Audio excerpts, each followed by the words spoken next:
केसर, हम तुम्हारे पास ही आ रहे थे। तुम इतना गुस्से में क्यों? कबीर, हेतल काकी पर हमारा शक एकदम सही था। तो तुम्हें कोई सबूत मिला केसर? कबीर, मैं अपने कानों से सुनकर आ रही हूँ। हेतल काकी गज्जू दादा से बात कर रही थी और ये सूरज की वॉच लेकर आई थी वो मेरे रूम में, जैसे वो टी शर्ट लेकर आई थी। केसर, तुम ठीक हो? सब कुछ खराब कर दिया मैंने सबकी हालत की। कबीर, वो फिर से कोई ड्रामा क्रिएट करना चाहती थी, पर इस बार मैंने उनका प्लान फेल कर दिया। कितनी नीचता भरी हुई है उनके अंदर।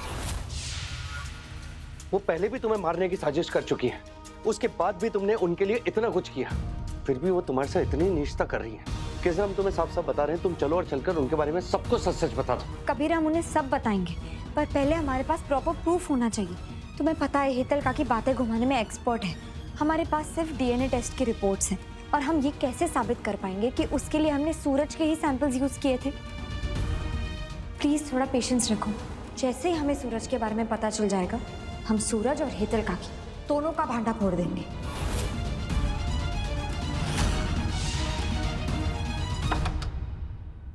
अंश, अरे चौंक तो ऐसे रहे जैसे पराई लड़की के पास आया हूँ।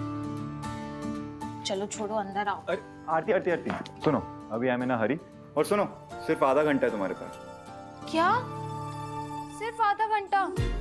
मुझे तो लगा था कि मैं तुम्हारे साथ पूरी लंबी जिंदगी बिताऊंगी। वैसे डॉक्टर साहब, क्या बीमारी हुई है मुझे? आरती, तुम्हारे जोक्स की तबीयत खराब है क्या? हाँ, कितने गंदे जोक्स मारने लगी हो, क्या हुआ? संगति का असर है मेरी जान। अच्छा जी। खैर, इसी संगति के साथ चलना है तुम्हें ठीक आधे घंटे में, तो बी रेडी। पर जाना कहाँ है? राजगौर डायमंड्स की पार्टनरशिप हुई है एक इंटरनेशनल फर्म के साथ, जिसके सीईओ प्रतीक कुमार ने एक इंटीमेट लंच ऑर्गेनाइज किया है हम यंग राजगौर के लिए, वहाँ।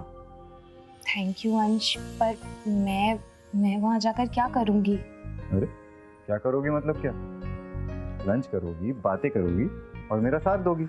वो सब तो ठीक है, पर मैं वहाँ जाऊंगी किस अथॉरिटी से? इस अथॉरिटी से। तुम मेरी पार्टनर हो आरती, एंड इट्स इम्पॉर्टेंट कि पूरी दुनिया को ये पता चले कि मेरी लाइफ के हर इम्पॉर्टेंट माइलस्टोन में तुम मेरे साथ रहोगी। Okay, so be ready, I see you in half an hour. Okay, bye bye, see you. See you. I'll see you around, guys. हे भगवान, आज प्लीज मुझे केसर राजगौर से मिलवा दीजिए। All I want is कि वो भी इस लंच मीट पे आ जाए।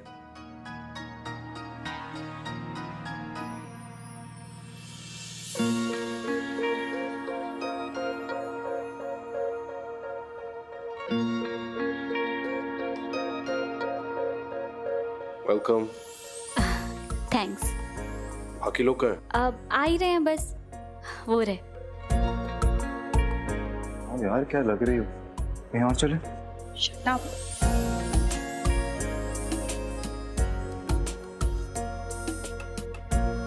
Meet my brother Ansh Rajkot Hi अंश। and our family friend Aarti Yadav. Hi Aarti. Actually, you know,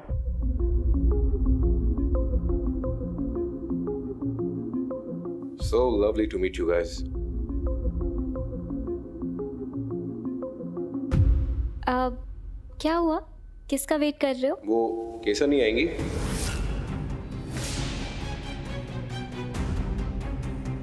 Prateek, actually Kesar जिन सर्कमस्टांसेस से डील कर रही है, they are quite serious, you know. हो सकता है उसको कोर्ट में ट्रायल भी फेस करना पड़े, सो तब तो मुझे उनसे जल्द मिल लेना चाहिए। कोई खास वजह? बस ऐसे ही मैंने अपने बिजनेस सर्कल में उनका बहुत नाम सुना था, तो I wanted to meet her यार personally. Oh, anyways, come guys, let's celebrate. Yeah Sure. कम।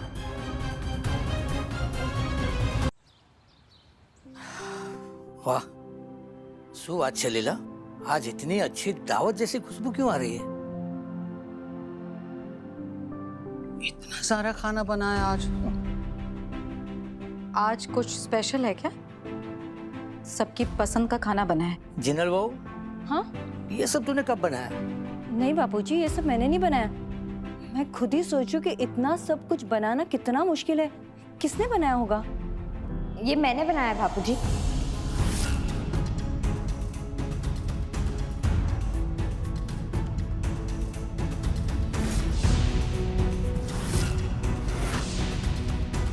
देखो बापूजी, मैंने आज आपकी फेवरेट दाल बनाई है, और बा आपके लिए मैंने आपका पीला वाला पुलाव बनाया है।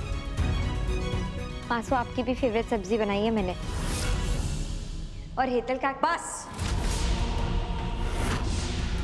बंद कर ये ड्रामा केसर। यहाँ तेरे हाथ से पानी तक नहीं पीने वाला कोई।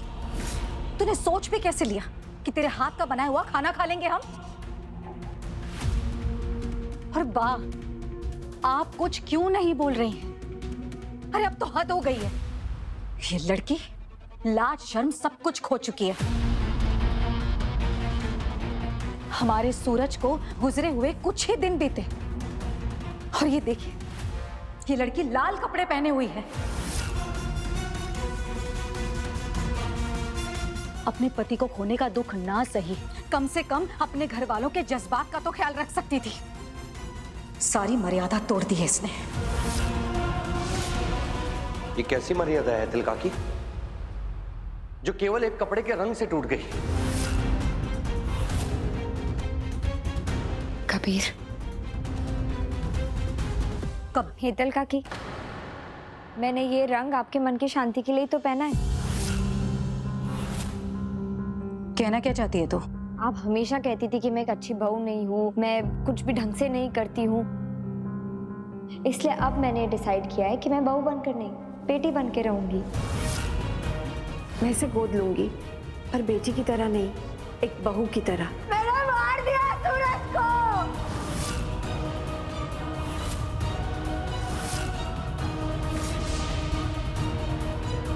मासू, मैं आपका खाना लगा देती हूँ।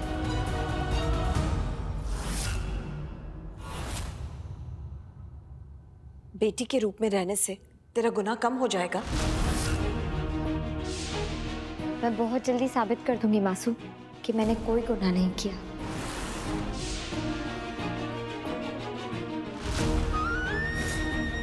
कैसे हुआ उससे कोई फर्क नहीं पड़ता, गलती से हुआ हो या जानबूझकर किया हो, जो हुआ वो गुनाह ही है। इसलिए कैसे हुआ ये साबित करने से तुम्हारी बेगुनाही साबित नहीं हो सकती।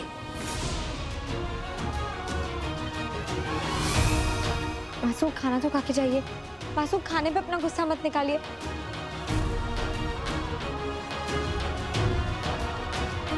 ये जीनल का कि आप बापूजी, आप तो खाना खा के जाइए। नहीं, मेरा मन नहीं है। पा, आप भी अन्न का अनादर कर देंगी? केसर, अन्न का अनादर कोई नहीं कर रहा है, पर जिसकी वजह से घर में मातम छाया हुआ है, उसके हाथों खुशी खुशी बना खाना कौन खाएगा? प्लीज पा, एक दुर्घटना के लिए मुझे इतना बड़ा दोष मत दीजिए। मैं जानती हूँ मुझसे बहुत सारी गलतियां हुई है, पर घर में मातम मेरी वजह से नहीं बना है। पा, मेरे साथ तो साजिश की गई है। कैसी साजिश? आप सबके सामने मुझे दोषी ठहराने की साजिश, मुझे बदनाम करने की साजिश, सूरज के खून का इल्जाम लगाने की साजिश। अगर तू जो भी कह रही है वो सच है, तो किसने की है साजिश? बिना ठोस सबूत के मैं आपसे कुछ नहीं कह सकती हूँ बा। बस इतना जान लीजिए कि आज भी आपके सामने वही केसर खड़ी है जिसने हमेशा इस परिवार को साथ बनाए रखना सीखा है, क्योंकि परिवार को तोड़ना तो इस घर में उसे कभी सिखाया ही नहीं गया है। मैं जानती हूँ कि आप सब वैसे ही रिएक्ट कर रहे हैं जैसे इस घर के हालात हैं, पर मुझ पर यकीन कीजिए, मैं कबीर की मदद से ये हालात बहुत जल्द बदल दूंगी, और फिर आप सबको ये यकीन हो जाएगा कि मैंने कोई गुनाह नहीं किया और मैं बेकसूर हूँ। लेकिन तब तक आप प्लीज बस मेरा साथ दीजिए, ताकि मुझे अपनी बेगुनाही साबित करने का हौसला मिलता रहे। बा, थोड़ा तो खा लीजिए प्लीज। आइए बा, बैठिए प्लीज।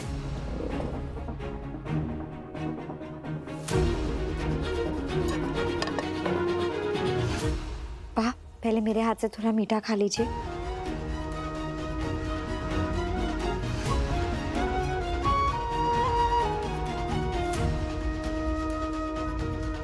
आती बिटिया, ओ आती बिटिया उठ जा। अरे देख, तुम्हारे भैया को तो कुछ पता नहीं है कि ऊँट किस करवट बैठेगा, पर तुमसे तो हमारी उम्मीद है ना। अरे बुढ़ापे की लाठी हो तुम।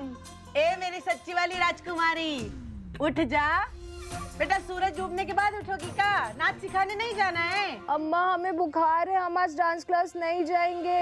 अरे दादा बुखार है तो चलो डॉक्टर के पास ले चलते हैं। कहीं जाने का मन नहीं है अम्मा, थोड़ी देर आराम करेंगे तो ठीक हो जाएंगे।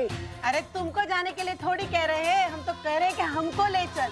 घुटने में बड़ा दर्द हो रहा है। शकुंतला जी चलिए हम आपको ले चलते हैं। हम आपको ले चलते। कैसे जुबान फूटी है? अरे तुम घर के बाहर जाओगे तो खाना तुम्हारी अम्मा बनाएंगी ऊपर से आके। चुप रहो आप लोग। अरे अभी तो मैंने कुछ बोला ही नहीं।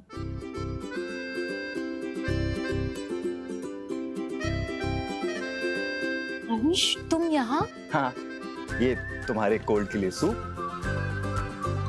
फीवर के लिए टैबलेट और मूड के लिए चॉकलेट खाना। देखो जनार्दन जी, हमको खाना टाइम पे चाहिए, वरना तुम्हारा टाइम खराब कर देंगे। हम ले चलते हैं। पर ये सब खौफ है। अगर मैं तुम्हारे लिए सब टाइम पे नहीं लाता ना, तो तुम भी तो मेरा टाइम खराब कर देती ना, इसलिए। और हाँ, खबरदार, अगली बार अगर तुमने मुझे अपनी तबीयत के बारे में नहीं बताया ना, तो याद रखना, तुम्हारी कोई दोस्त से मुझे नहीं पता चलना चाहिए कि तुम बीमार हो। Got it? ध्रुवी, तू पहले नहीं बता सकती थी कि प्रतीक घर आ रहा है? मैं कुछ और तैयारियां करके रखती ना। माँ, वो मुझे ऑफिस के लिए पिक करने आ रहा है, अपने मम्मी पापा के साथ रिश्ता पक्का करने नहीं आ रहा। और वैसे भी प्रतीक गुजराती नहीं है जो आप सुबह सुबह उसके लिए बुफे लगाएंगी। तो क्या हुआ, आज नहीं है ना गुजराती, एक ना एक दिन तो हो ही जाएगा। माँ प्लीज, आप ना मुझे उसके सामने एम्बैरेस फील मत कराना। अच्छो मेरी बच्ची। प्लीज गॉड, आज केसर से मुलाकात हो जाए। हेलो कबीर, कुछ पता चला? हाँ, मैंने अपने सोर्सेस से तो बात की है, पर अभी कुछ और लोगों से कांटेक्ट करूंगी मैं।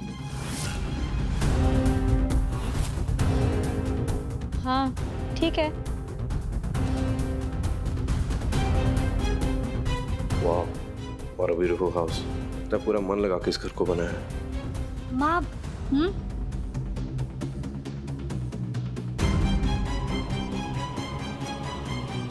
अरे अरे,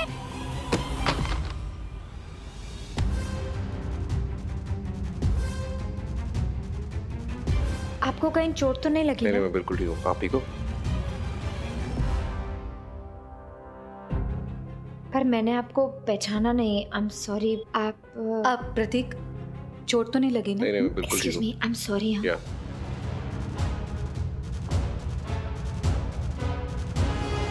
ये मिलना भी कोई मिलना है, आज तक नहीं कर पाया।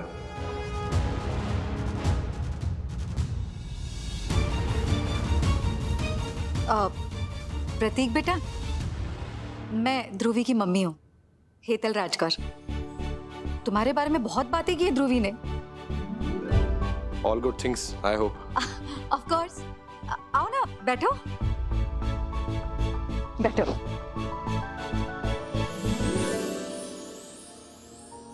बापूजी, ये लीजिए आपकी दवाइयाँ, टाइम हो गया। लीजिए जल्दी।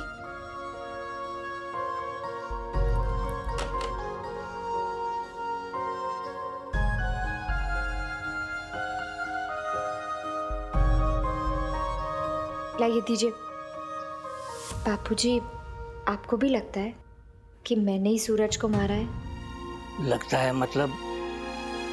तुमने खुद ने ही तो बताया था। अगर किसी और ने कहा होता, या शायद भगवान ने भी आकर तेरे खिलाफ गवाही दी होती ना, तो मैं नहीं मानता। पर तुमने बार बार सबको यकीन दिलाने की कोशिश की थी कि सूरज की हत्या तुमने ही की है। क्योंकि मुझे भी तो यही यकीन दिलाया गया था बापूजी। बहुत गंदा खेल खेला गया है मेरे साथ। गंदा खेल? तू कहना क्या चाहती है? एक मिनट बापूजी। बापूजी मैं आपको सब बताऊंगी, पर पहले मुझे खुद सबूत इकट्ठे करने होंगे। उसके बाद मैं खेल और खिलाड़ी दोनों को आपके सामने लाऊंगी और उन सब लोगों का पर्दाफाश करूंगी जिन्होंने मुझ पर इस घर की खुशियां छीनने का इल्जाम लगाया, जिन्होंने मुझे सूरज की हत्या करने का दोषी बनाया। बापूजी मैं अभी आपको कुछ बताने जा रही हूँ जिसे आप ध्यान से सुनिएगा, लेकिन हाँ ये बात किसी और को नहीं पता चलनी चाहिए, सिर्फ अपने तक ही रखिएगा। हाँ ठीक है, लेकिन कौन सी बात है? बापूजी इस बात की बहुत बड़ी पॉसिबिलिटी है कि सूरज जिंदा है।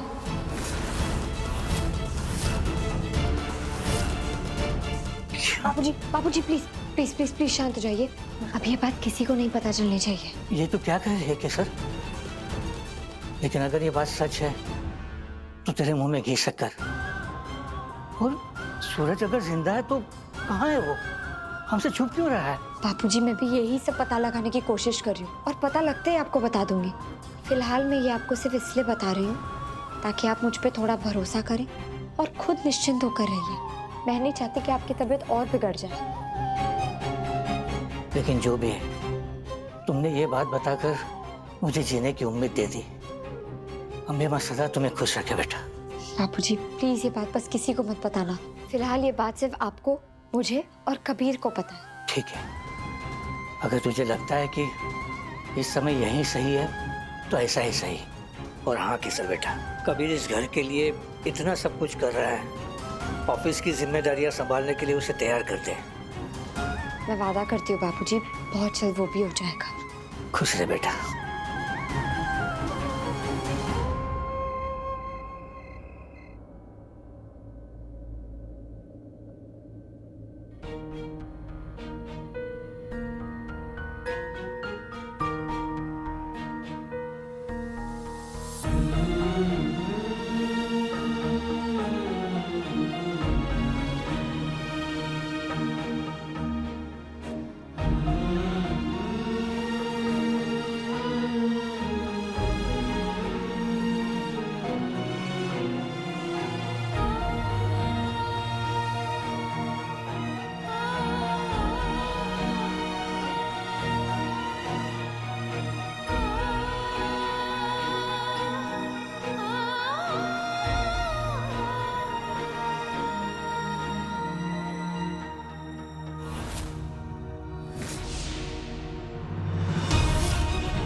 ठीक है जयेश भाई, मैं अभी आपको सूरज की लेटेस्ट फोटो भेज रही हूँ। जैसे ही कुछ पता चले प्लीज बताना।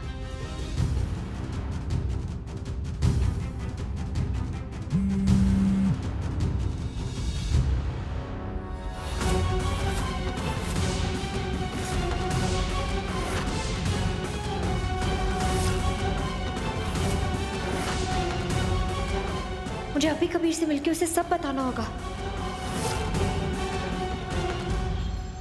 किसर क्या हुआ इतना सुबह सुबह तुमने यहाँ बुलाया?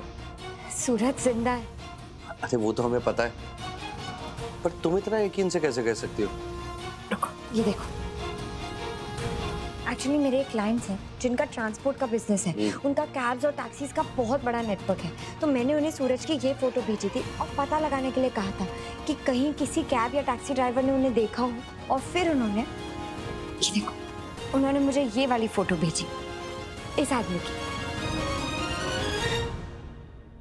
पर ये कौन है और इसका मतलब हमारी प्रॉब्लम से क्या लेना देना? ये देखो कबीर,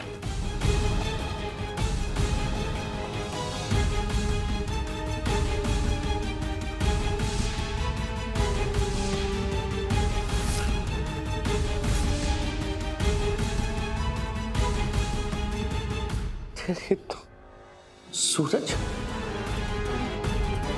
केसर मतलब क्या बात है, मानना पड़ेगा। मतलब कैब वालों की नजर, मतलब कुछ भी कहो, मतलब ये कैसे, हमें तो समझ ही नहीं आ रहा है। नहीं, सूरज को अपनी शान दिखाने की बहुत बुरी आदत है, बस वो आज उन पे भारी पड़ गई। उन्होंने एक कैब ड्राइवर को सिर्फ बस स्टेशन तक छोड़ने के लिए 175 रुपीस के बिल की जगह 500 का नोट दिया और उनसे छुट्टे ही नहीं लिए। तो कैब ड्राइवर को उनकी शक्ल याद रह गई और मुझे पता चल गया कि वो जिंदा है।